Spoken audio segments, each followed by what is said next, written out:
गेला कमन सखी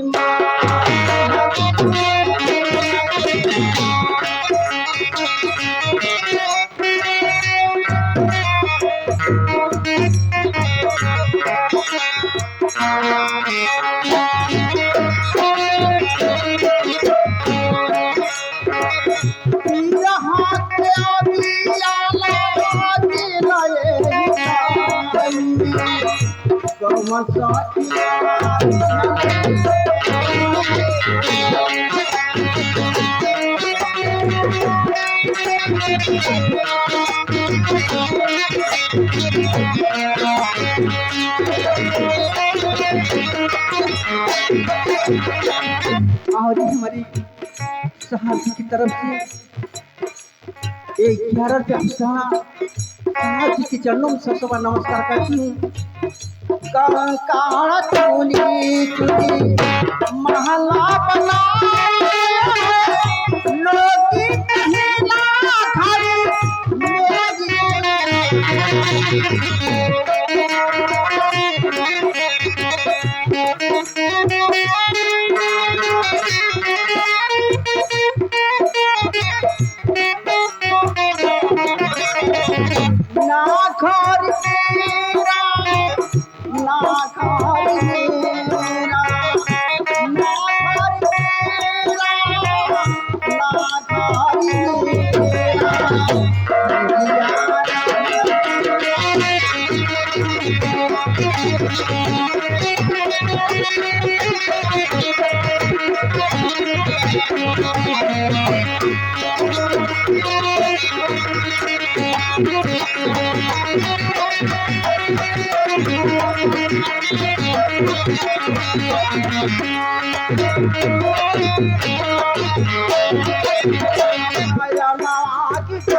बोले कोई नारिया पन में लीला पन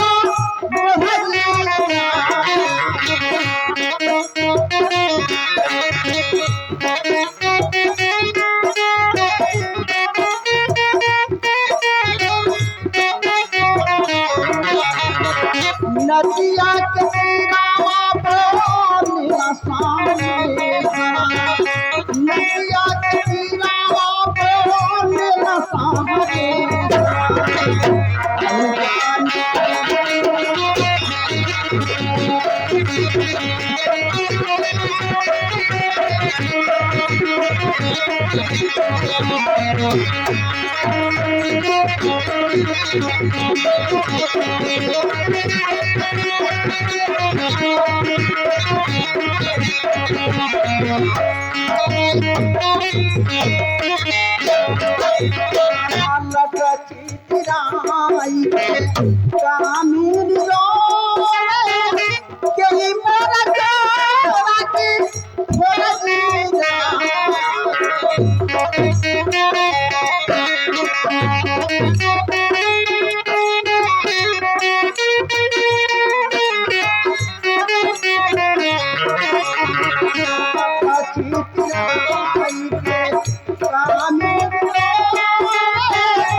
Thank you.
हाय मेरी लाल, अब मैं इस जंगल में तुझे कैसे जिलाऊंगी मेरी लाल। मेरे पास एक पैसे नहीं है। ये बहुत दयालु नगरी है, माता बहन सभी लोग बैठे हैं। मैं तुम्हारे दूध के लिए भीख मांगूंगी, कुछ पैसे मिल जाएंगे, बाजार से दूध लाऊंगी और उसी दूध को तुझे पिलाकर धीरे धीरे सयाना करूंगी। जब तुम बड़ा हो जाएगा तो मेरे जीवन का सहारा बनेगा मेरा। माता बहन लोग सभी लोग से मेरी गुजारिश है, मैं दामन फैलाकर आप लोग सामने भीख मांगू।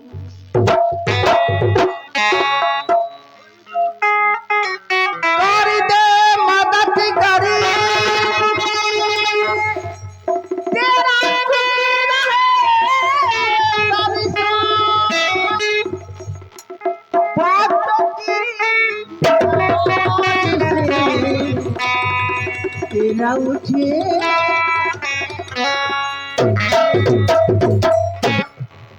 औलाद वाले फूलों फलों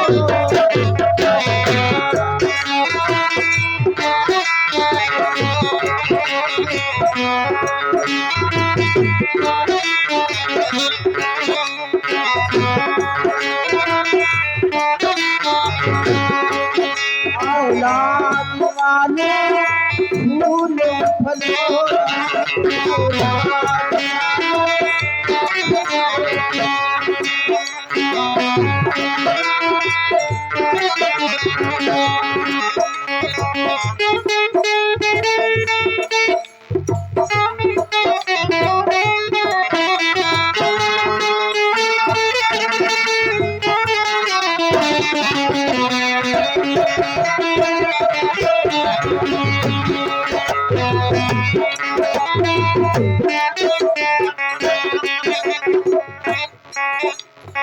एक पैसे दो पैसे से तुम्हारा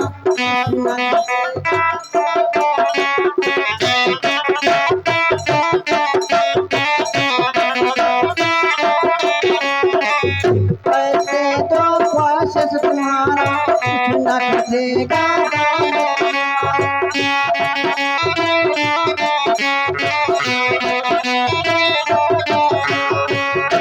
दुआ है निर्धन का औलाद बढ़ेगा।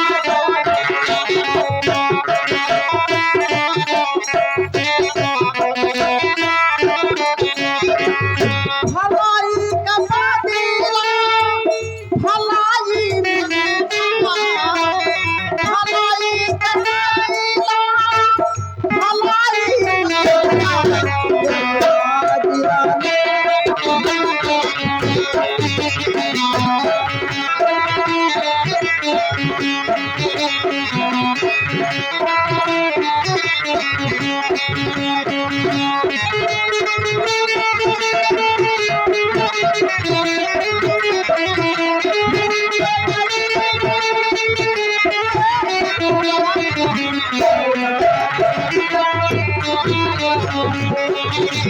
ये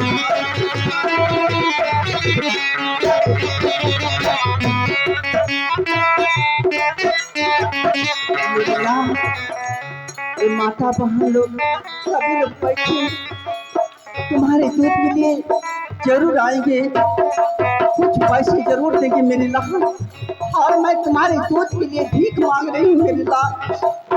एक पैसे तो पैसे तुम्हारा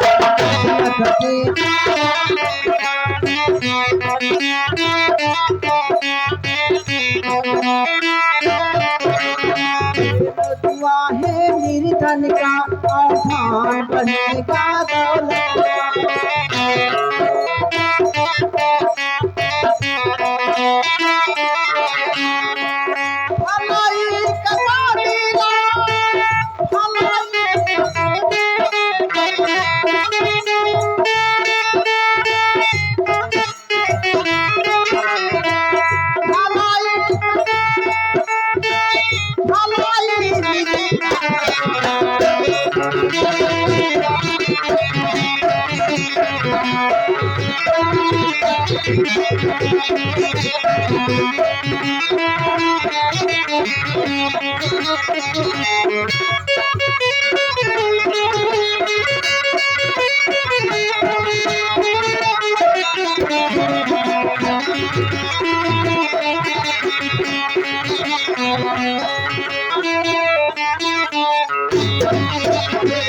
बच्चों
हाय भगवान, ये दयालु नगरी से मेरे बेटे के लिए बहुत पैसे मिले हैं।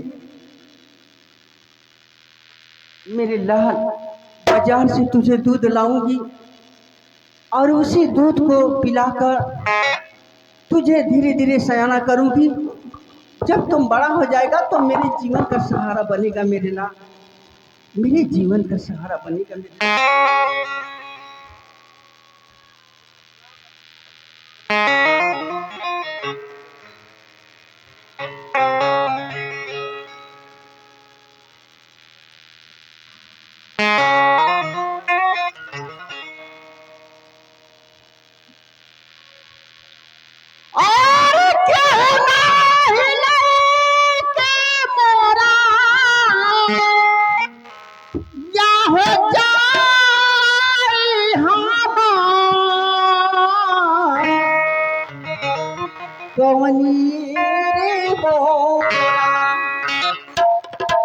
सोचता सोचता भाई फेर रे पाई ठीक बतिया जो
खुशियाँ का रहे महाराज। क्या शहर में खुशियाँ ही खुशियाँ दिखाई दे रही है महाराज। कैसा खुशी है?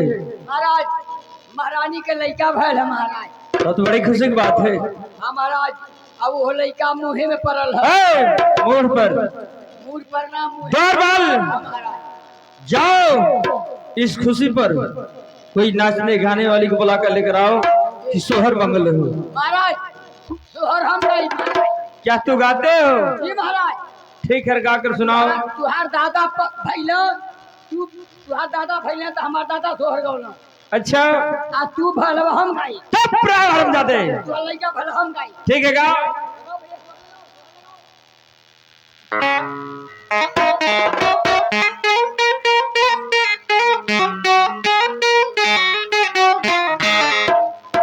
अरे के कराक बाबा से लगा दे, भाव में लगा, भाव में सुरती खा मत, पहले भाव में लगावा।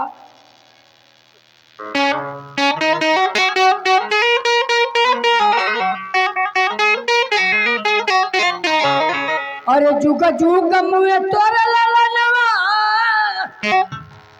ओ जुग जुग मुए तोरे ललनवा, भवनमा पे कला कल हो, ए ललना मार जैता, हो ललना मार जैता, अरे तुहरो ललनवा महलिया में आग लागे। क्या द्वारपाल महाराज बहुत सुंदर सोहर गा रहा है।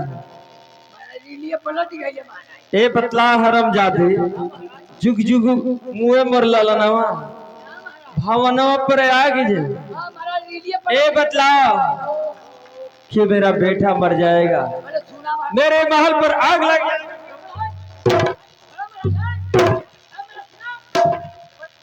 महाराज हम दावत है बढ़िया सोच लगाओ यार, बढ़िया ढंग से गाओ।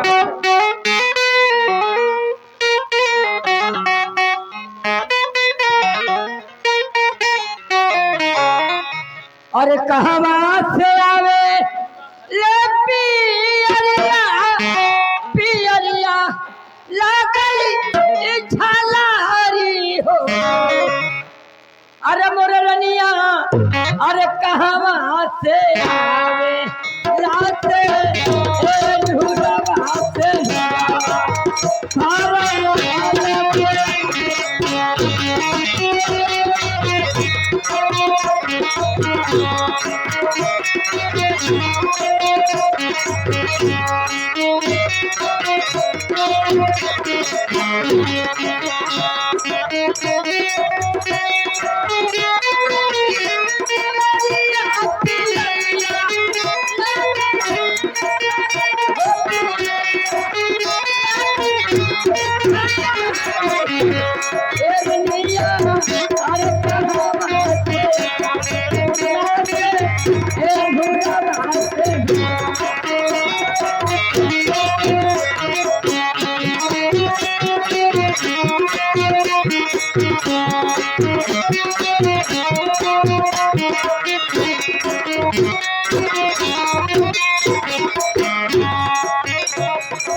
अरे नैहरा से आवे लपी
Thank you.